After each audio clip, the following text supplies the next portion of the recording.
So it turns out that Kamala Harris has received a teensy bump in the polls, but as I've mentioned here before, we're going to see her and Trump go back and forth as the race continues.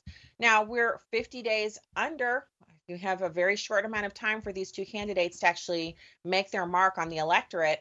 And CNN's Harry Enton was talking about Harris's current polling numbers, and he said she's in a danger zone because although she would win the popular vote, she's not actually slated at this moment, if the election were today, to win. This is about the electoral college, right? So let's take a look at the average margin. Nationally, Harris is ahead in the average poll by 2.5 points. But look in those 7 key battleground states: Arizona, Georgia, Michigan, Nevada, North Carolina, Pennsylvania, and Wisconsin. Harris is only ahead by 0.3 points, John. So the bottom line is, in those 7 key battleground states, it's a significantly tighter race than it is nationally, John. So Al Gore and Hillary Clinton are calling right now, Harry, asking what the chances are that Harris could win the popular vote but lose in the Electoral College. Okay. So basically, you note that 2.5 point lead nationally here, right? Okay. Harris's chances, if she wins the popular vote by 2 to 3 points, the chance she wins the Electoral College is only 53%. The bottom line is, once you have to get all the way north to about 3 to 4 points for Harris to have a clear chance, the clear majority chance of winning the Electoral College. If she only wins by less than 2, look at that, only a 23% chance of winning. So we know what to do. We have to vote for the candidate who actually has policies, but there's more to this story than that. CNN has actually been on my radar of late for continually fact checking Harris. I don't know what's gotten into their coffee or their bubbly water over there at CNN, but up it. I love the truth telling. It doesn't wipe away the enormous amount of damage they've done to Americans with their constant negative Trump coverage during the Biden years, but something's going on over there, everyone. I just can't, like, who's responsible, whoever it is, let's take them out for steak dinner and lots of their favorite dessert. They don't deserve a full pardon, but they have done their job. And one particular instance is what I'm talking about here. You have Daniel Dale actually slapping a fact check on Kamala Harris's social media team for spreading comical, factually untrue lies about the former president. But this is, it's CNN, my friends. So here you have Greg Price noting that CNN just nuked Kamala HQ. This has a little over 1 million followers on X for their constant lies about Trump and Vance.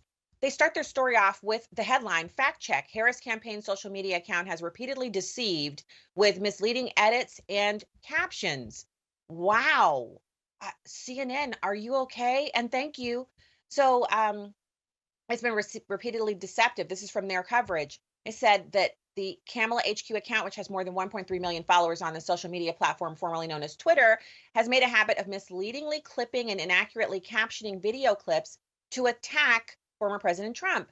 The Harris campaign deploys at Kamala HQ as a kind of irreverent attack dog, using jocular posts to draw attention to controversial, incorrect, or dubious comments by Trump and his allies. But the account, which the Harris campaign calls its official rapid response page, has itself made inaccurate comments on multiple occasions. Then it has like bullet points launching into all of the inaccuracies.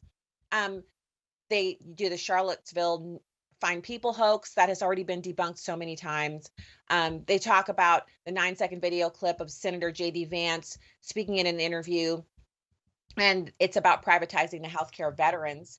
And Vance says, I think I'd consider it, but Vance did not actually say that. A close listen to the clip reveals he said, I think I'd consider, and because they clipped out the critical comments he made after the word and, they didn't allow people to immediately learn just what he said he would consider. What Vance actually said he would do is consider giving veterans greater flexibility to use private health care, but that he doesn't want to eliminate federal health care provided by the VA. So that was an out and out lie, and they actually clipped his comments to support their statements. Very, very dastardly, very diabolical, not cutesy, not demure. So last item here, you have Kamala Harris's first solo interview. We mentioned it earlier in the program. It was a disaster. She sat down for her first time without her emotional support waltz, and it was still pre-recorded.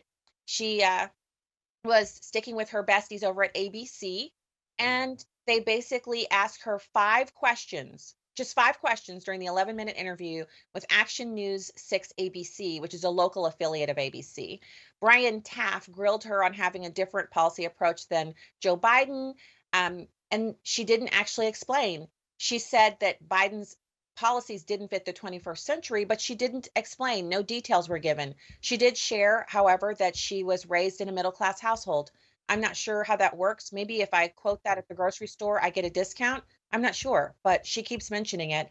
She did not describe how she'd be different from Biden, and she gave no concrete policy proposals. So it's another fail for her there.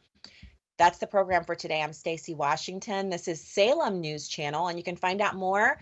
All of it's online at salemnewschannel.com, and we're on your television. Tune over to Pluto and watch us all day and well into the night. We have great, great programs here. God bless you, and I'll see you for more Stacy Washington Now tomorrow.